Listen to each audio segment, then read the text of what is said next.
ये जो generic medicine जो हम कहते हैं अभी, ये अंग्रेजी का शब्द है, इसको हिंदी में कैसे समझाएं? मैं आपको बहुत सरल भाषा में बताता हूँ। हाँ। तो ये जेनेरिक नाम जो दवा का जो मूल सॉल्ट है, जो इसके अंदर जो दवा है उसका नाम है, केमिकल नाम, उसका केमिकल नाम है। अब जैसे और उदाहरण अगर सरल करके बताएं इसको, तो जैसे ये लड़की दुबली पतली सी नजर आती है, तो मैं अगर डॉक्टर हूं हाँ। तो मैं इसको ये कहूं 1 गिलास दूध सुबह 1 गिलास शाम को पिया कर। पर चिकित्सा के व्यवसाय में दुर्भाग्य से हमारे देश में ऐसा नहीं हो रहा।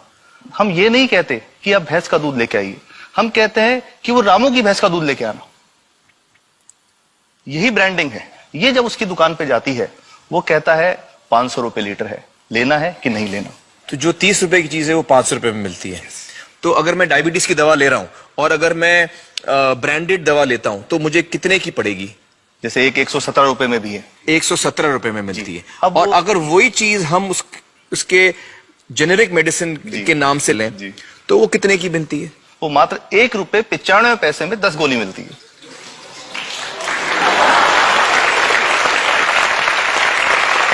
और दोनों गोलियों में कोई फर्क नहीं है किसी किस्म का? 100% समान, क्योंकि इसकी उत्पादन लागत ही इतनी है। उसका manufacturing, packaging, transport, retail margin, जो उसके मार्जिन जो हैं, जो हमारे ज्यादा वो सब मिला करके उतने की ही पड़ती है।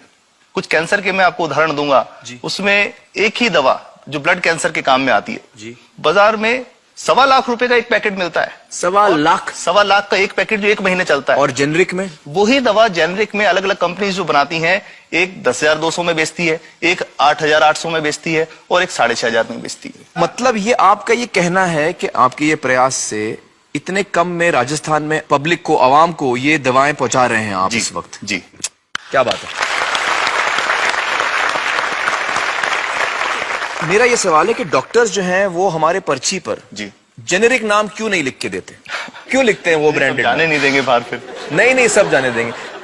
जब एक नया मेडिकल प्रैक्टिशनर जब प्रैक्टिस शुरू करता है, तो उसके पास जो कंपनी के जो मेडिकल रिप्रेजेंटेटिव्स होते हैं, सेल्स बढ़ाने का उनका काम होता है, मार्केटिंग प्रिंसिपल के साथ सेल्स एजेंट होते हैं बेसिकली। फिर वो कहते हैं साहब आप हमारी जो दवा है यही लिखना, ये बहुत बेहतर दवा है, इससे मरीज ठीक होगा। और उनको डॉक्टर्स को लिखने के लिए उनको प्रेशराइज किया जाता है, उनको टेम्प्ट किया जाता है। तो ये इसमें बहुत बड़ा कारण है जो दवा की कीमत को उसकी वास्तविक कीमत से 5-10 गुना 20 गुना तक बढ़ा देता है। एक बहुत बड़ा कारण है, क्योंकि हमारे पास जब हम टेंडर करते हैं तो बहुत सारे कंपनी वाले आते हैं, जो भारत की जो सबसे बेहतर कंपनियां, जिसके भी नाम वो रेपुटेड कंपनियां जिनके नाम आप ले सकते हैं, वो सभी हमें वो उसको जो 70 रुपए की है उसको 2 रुपए में 5 रुपए में दे रही है, 30 रुपए की दवा 2 रुपए में दे रही है। इतना ज्यादा फर्क तो कंपनी तो दे सकती है और देना चाहती है, और हमें देती भी है इतनी कम दामों में, हमें दे ही रही है ना, ये संभव तो है। अच्छा, मैं आपको बताऊंगा कि भारत से हम लगभग 45,000 करोड़ रुपए की जेनरिक दवाइयां प्रतिवर्ष विदेशों को निर्यात करते हैं।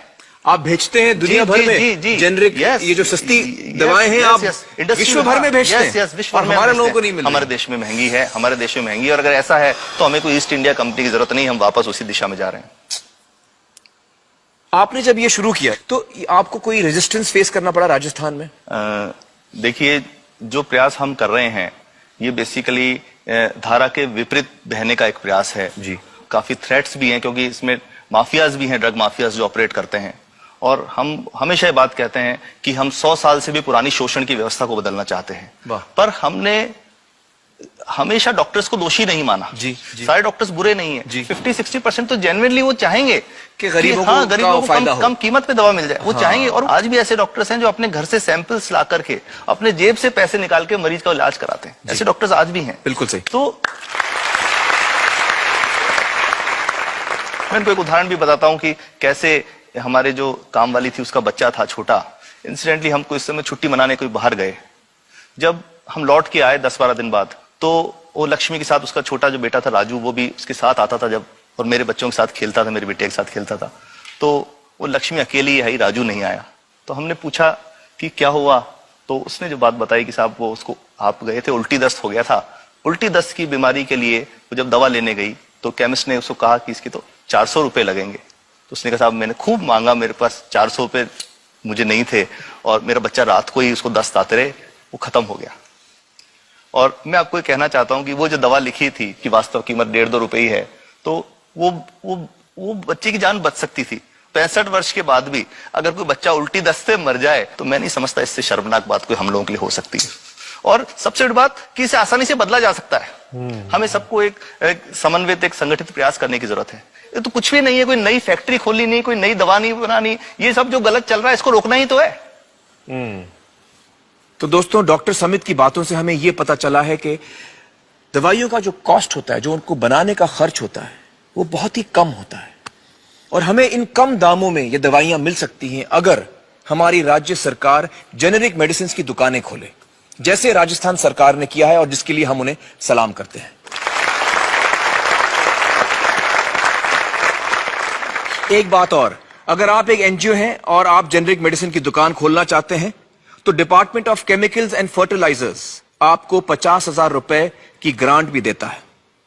डॉक्टर समित, आपने बहुत ही बेहतरीन काम किया है और इस बहुत ही अहम मुद्दे पर रोशनी डालकर हमारी आंखें खोल दी हैं और हमारी दुआ यह है कि जो काम आपने राजस्थान में शुरू किया है वो हर राज्य में फैले, देश के कोने कोने में फैले। बहुत बहुत शुक्रिया हमारे साथ बातचीत करने का doctor Samit. Thank you so much.